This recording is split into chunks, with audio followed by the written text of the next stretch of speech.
এগৰাকী মহিলাই কি ধৰণেনো অকলে কাম কৰিব পাৰে তাৰে পৰিৱেশ এটা মই আজি আপোনালোকক অকণমান দেখুৱাবৰ কাৰণে চেষ্টা কৰিছোঁ। হয়, আজি মই আপোনালোকক লৈ আহিলোঁ যে এটা মৰণা মৰা মেচিন, যিহেতু এতিয়া ধানৰ ছিজন আহি গ'ল আৰু আমি মৰণা মাৰিবই লাগিব। আৰু এই মৰণা মাৰোঁতে আমাৰ গাঁৱৰ সমাজৰ ব্যক্তিবিলাকৰ কিমান যে কষ্ট হয়, আৰু এগৰাকী মহিলায়ো যে অকলে যে এটা মেচিন চলাই পেলাই যে মৰণা মাৰিব পাৰি তাৰে পৰিৱেশ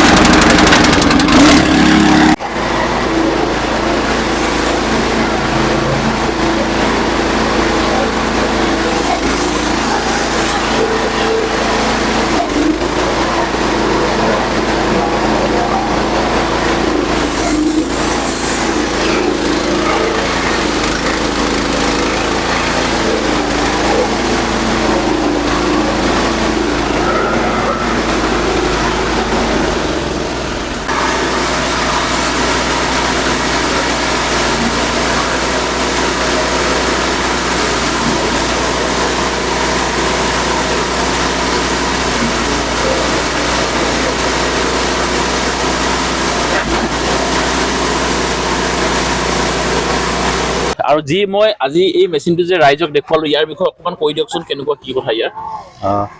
এইটো হৈছে আমাৰ মিনি থ্ৰেচাৰ। আৰু আমাৰ জেনেৰেলি আমাৰ মহিলাবিলাকে আমাৰ গাঁও অঞ্চলত ধান খেতিৰ পৰা আদি কৰি চপোৱা ইত্যাদি গোটেই কামখিনি তেওঁলোকে কৰে, মৰণা মৰা কামো কৰে। আজিকালি সুচল হৈ গ'ল। আজি প্ৰায় 5 বছৰ ধৰি এনেকুৱা সৰু মেচিনবিলাক আমি বজাৰলৈ আনি আছোঁ। তাৰ উপৰিও আমি কেইটামান মেচিন আমি নিজেও ডিজাইন কৰোঁ। এই মেচিনটোও ঠিক তেনেকুৱা, আমি ওপৰৰ ৰোলাৰ অংশটো বাহিৰৰ পৰা লোৱা, তলৰ অংশত যিখিনি ট্ৰলি ছিষ্টেমখিনি আমি মৰণতে সুচল কৰি বনাই দিছোঁ। হয়, যাতে এগৰাকী মহিলা বা গাভৰুৱে অনায়াসে লৈ মেলি ধুনীয়াকৈ কাম কৰিব পাৰে।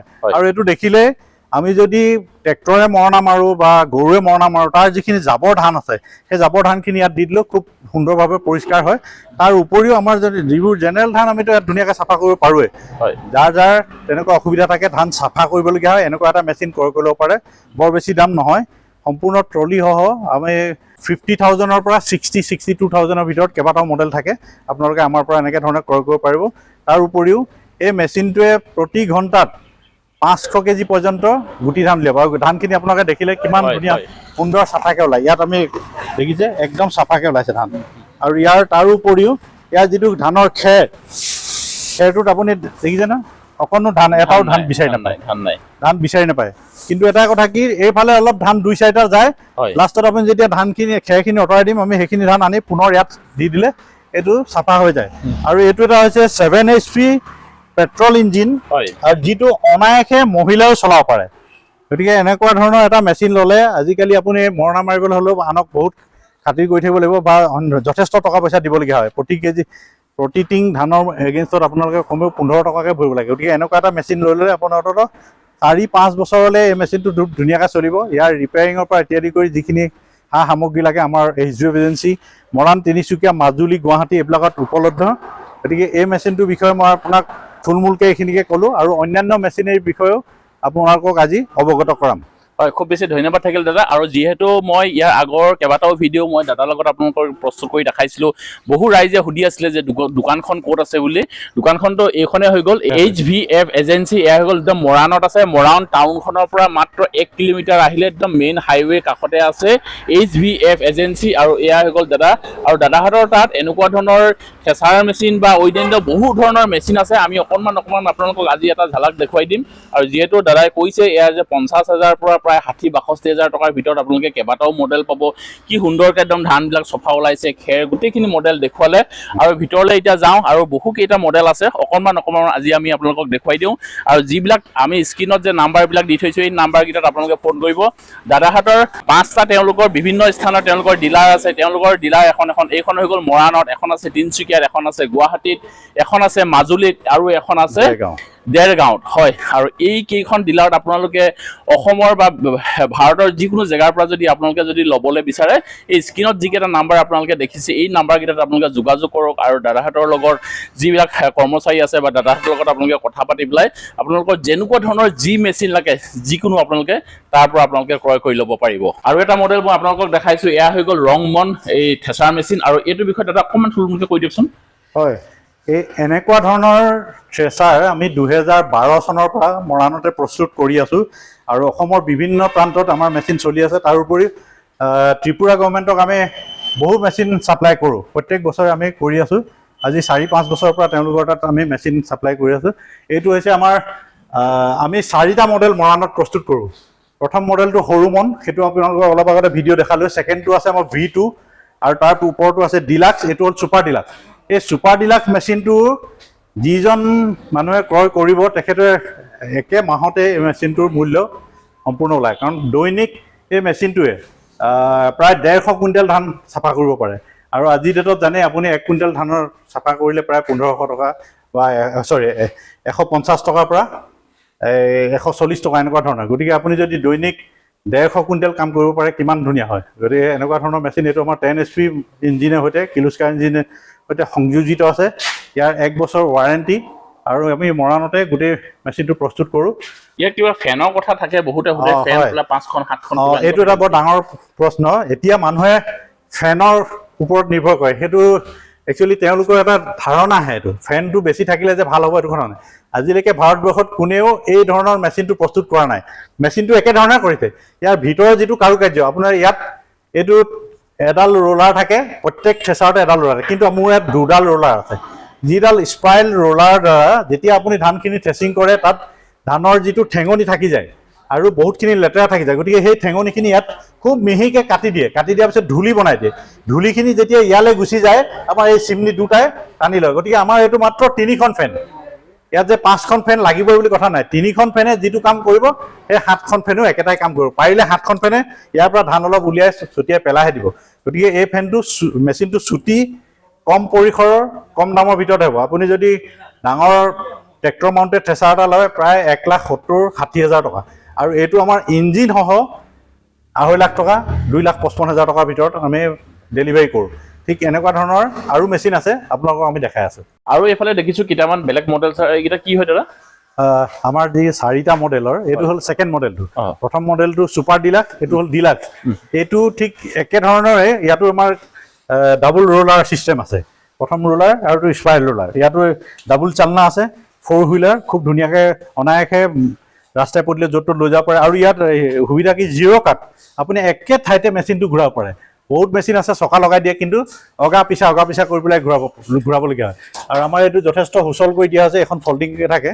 বাকী মেচিনৰ কাৰুকাৰ্য হ'ল কি, সেই মেচিনটোৱে যদি 12-13 কুইণ্টেল ঘণ্টাত কৰিব পাৰে, এইটো 9 পৰা 10 কুইণ্টেল ঘণ্টাত কৰিব পাৰে। আৰু ইয়াত আমি 6 HP ডিজেল ইঞ্জিন দিওঁ। ইয়াৰ দামো প্ৰায় 50,000 টকা কম হয়। প্ৰথম মডেলটোৰ পৰা ইয়াত 50,000 কম হয়।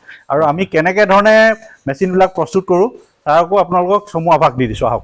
আৰু এতিয়া মই আপোনালোকক লৈ আহিলোঁ একদম ফেক্টৰীলৈ, য'ত নেকি আমাৰ একদম থলুৱা অসমীয়া মানুহৰ ফেক্টৰী। ইয়াত কোনো অনা অসমীয়া ফেক্টৰী নহয়। আৰু আমাৰ অসমীয়া মানুহবিলাকে, থলুৱা অসমীয়া মানুহবিলাকে কি ধৰণে চক এই ধৰণৰ ইঞ্জিনিয়াৰিং বা টেকনিকেল এনেকুৱা ধৰণৰ কামবিলাক কৰিছে, তাৰে অকণমান মই আজি দেখুৱাইছোঁ দাদা। এইটো কি হয় দাদা? এইবিলাক আমাৰ একেখিনি থ্ৰেচাৰ। এইটো এতিয়া আমি একেবাৰে লাষ্ট পৰ্যায়। এতিয়া আমাৰ ইয়াত এছেম্বলিং হৈ আছে। ইয়াত ইঞ্জিন উঠিব, প্ৰায় 10 HP ইঞ্জিন, এইটো যিটো ছুপাৰ ডিলাক্স হয়, ইয়াক লাষ্ট পৰ্যায়ৰ কামখিনি কৰি আছে। আমি ইয়াতে প্ৰত্যেক বছৰে আমি প্ৰায় 90 পৰা 110টামান মেচিন প্ৰস্তুত কৰোঁ। আৰু আপুনি কোৱাৰ দৰে এইখিনি আমাৰ গোটেইখিনি থলুৱা স্থানীয় যুৱক যুৱতী। আমি কেনেকৈ ধৰণে মেচিনবিলাক প্ৰস্তুত কৰোঁ আপোনালোকে নিশ্চয় আভাস পাইছে। ইয়াত আমি গোটেই বছৰটো এনেকৈ ধৰণে প্ৰস্তুত কৰি থাকোঁ মেচিনবিলাক। এতিয়া আমি এইটো তলৰ মডেলটো, এইটো এতিয়া ৰং চং কৰা নাই। এইটো এতিয়া ইয়াক তেনেকৈ লাষ্ট পৰ্যায়ৰ যিখিনি কাম, ফিটিঙৰ কামখিনি হৈ আছে, এবাৰ ফিটিং কৰি আমি টেষ্টিং কৰিম। টেষ্টিং কৰাৰ পিছত ইয়াক পেইণ্টলৈ যাব। পেইণ্টিং হোৱাৰ পিছত আৰু কাষ্টমাৰৰ কাৰণে আমি পঠিয়াব পাৰোঁ।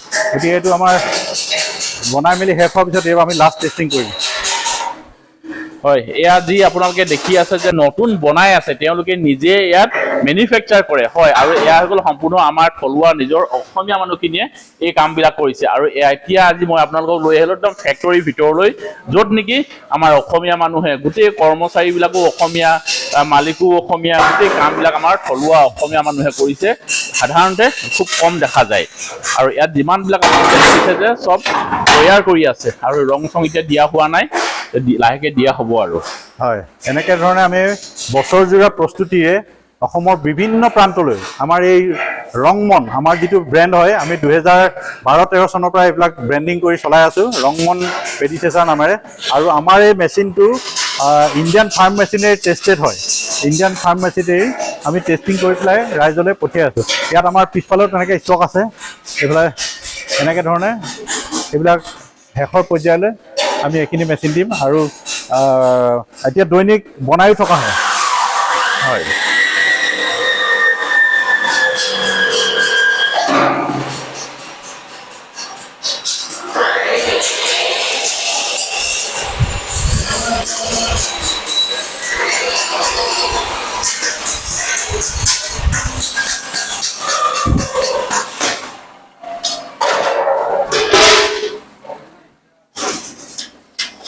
এইটো হৈছে আমাৰ প্লাজমা কাটিং। আমি যিবিলাক ডিজাইন ৰাউণ্ড শ্বেপ বা অভেল শ্বেপ যিকোনো ধৰণৰ শ্বেপ কৰিবলৈ হ'লে এইটো আমাৰ খুব অতি প্ৰয়োজনীয়। এইটো হ'ল প্লাজমা কাটিং হয়। ইয়াৰ পৰা আমি ছিটবিলাক কৰাৰ যিখিনি প্ৰয়োজনীয় ডিজাইন যেনেকৈ ধৰণে কৰিবলগীয়া হয় আমি ইয়াৰ জৰিয়তে কৰা হয়। আৰু সেইফালেতো লেট মেচিন আছেই, কাৰণ আমাৰ ইয়াত যথেষ্ট পুলি প্ৰয়োজন হয়। পুলিবিলাক আমি এটা নিৰ্দিষ্ট চাইজত হল কৰিবলগীয়া হয়, গতিকে সেইটো বিভাগতো আমাৰ ভাগে ভাগে মানুহবিলাক থাকে। আজি অলপ কৰ্মচাৰী কম হৈ আছে, বহু জেগাত বেলেগ এতিয়া মানে ৰাস চলি আছে। ৰাসৰ কাৰণে বিশেষকৈ আমাৰ ইয়াত মাজুলী কেইবাজনো যুৱকে কাম কৰি আছিলে, এতিয়া ৰাসৰ কাৰণে তেওঁলোকে ছুটিত গৈছে। আৰু এতিয়া লৈ আহিলোঁ মই ভিতৰলৈ, আৰু ভিতৰত কেইটামান মেচিন আছে আৰু এইফালে আমাক ভাইটিয়ে বুজাই দিব এইকেইটা কি মেচিন হয়। ভাইটি এইকেইটা অকণমান বুজাই দিয়াচোন। এইটো আপোনাৰ ফুল্লি অট'মেটিক পেকেজিং মেচিন, গ্ৰেনিউল আইটেমৰ কাৰণে চাহপাত, চাউল, দাইল তেনেকৈ যিকোনো আইটেম। হয়। এইটো আপ টু 100 গ্ৰামছৰ মেচিন হয়, এনেকৈ 1 কেজিৰো মেচিন পায়, ফুল্লি অট'মেটিক। এইটো তেনেকুৱা তাৰে এইটো ফিলিং মেচিন, তেনেকুৱা বস্তু ফিল কৰি যাবলৈ পৰা এই একেই গ্ৰেনিউল আইটেমৰ চাউল, চাহপাত এইবিলাক বস্তুৰ। হয়। এইটো আপোনাৰ ছফ্ট চাৰ্ভ আইচক্ৰীম মেচিন, যোনটো কোন আইচক্ৰীম, ছফ্ট চাৰ্ভ তাৰে আইচক্ৰীম মেচিন। এইটো আপোনাৰ ড্ৰায়াৰ, এইবিলাক জেনেৰেলি ককটেইল মকটেইল বনাবৰ কাৰণে যোনবিলাক ফ্ৰুটছ বা চিট্ৰাছ বস্তু ড্ৰাই কৰা হয়, সেইটোৰ কাৰণে মিনি ড্ৰায়াৰ। এইটো তেনেকৈ আপোনাৰ 4 লাইনৰ কফি মেচিন। এইটো আপোনাৰ নেক্সট হৈ গ'ল কোৰিয়ান আইচক্ৰীম মেচিন। আচ্ছা। তাৰপিছতে আমাৰ ওচৰত আছে এইটো বেন চিলাৰ। এইটো হৈ গ'ল আপোনাৰ হৰাইজণ্টেল মডেল, ইয়াৰে ভাৰ্টিকেল মডেলো আছে। ভাৰ্টিকেল মডেল আপোনাৰ এইফালে আমাৰ আছে, এই মাজৰ এইটো ভাৰ্টিকেল মডেল।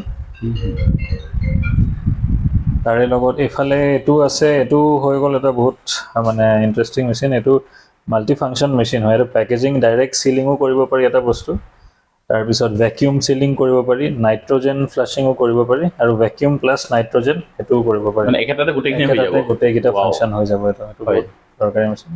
তাৰপিছত লাষ্টলি এইটো এটা ইম্পৰ্টেণ্ট তেনেকুৱা মেচিন, এইটো ডেট অফ মেনুফেকচাৰিং ডেট বা প্ৰাইচ এইকেইটা প্ৰিণ্ট কৰা machine, batch coder, conveyor type, table top batch coder. তো ইয়াৰ পেকেজিংবিলাক এইবিলাক হয় নেকি? এইবিলাক হয়, পেকেজিং এইবিলাকত হৈ যাব। এইকেইটা এইটো ধৰক এই মেচিন কৰা হৈছে, ইয়াতে আপোনাৰ ভেকিউম কৰি এইটো নাইট্ৰজেন ফ্লাছ কৰিব পাৰে। তাৰ লগতে এইটো যোনটো ডেট প্ৰিণ্ট কৰা হৈছে, প্ৰাইচ বা মেনুফেকচাৰিং এক্সপায়াৰী ডেট, সেইকেইটা ইয়াতে প্ৰিণ্ট কৰিব পৰা হয়।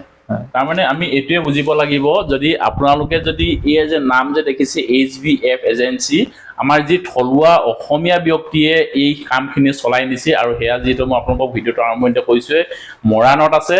আৰু মৰাণৰ পৰাই গোটেই ভাৰতবৰ্ষৰ অৰ্থাৎ অসমৰ চুকে কোণে মুঠতে এই HVF এজেঞ্চি যিকোনো যদি আপোনালোকক যদি মেচিন যদি প্ৰয়োজন হয় নহয়, আপুনি একদম চকু মুদি স্ক্ৰীণত দেখি থকা নম্বৰকেইটাত আপোনালোকে ফোন কৰক।